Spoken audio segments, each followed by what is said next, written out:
अ, दुर्दैवानं या हत्येच्या नंतर हे सर्व प्रकार पुढे आलेले आहेत.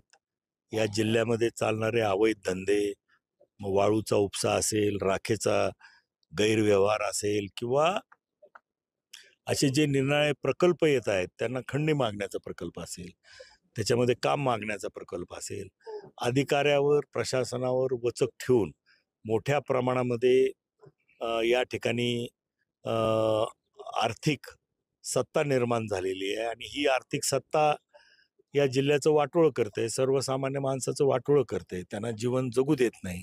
अशी जेव्हा परिस्थिती निर्माण झाली आहे, तेव्हा संपूर्ण बीड जिल्ह्याच्या जनतेमध्ये याच्याबद्दल आक्रोश आहे आणि हे अवैध धंदे थांबल्याशिवाय इथली गुंडगिरी थांबणार नाही.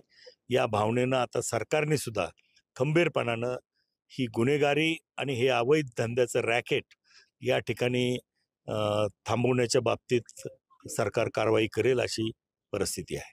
दादा खास करून इथली जी सिस्टीम आहे, इथली जी प्रशासकीय यंत्रणा आहे,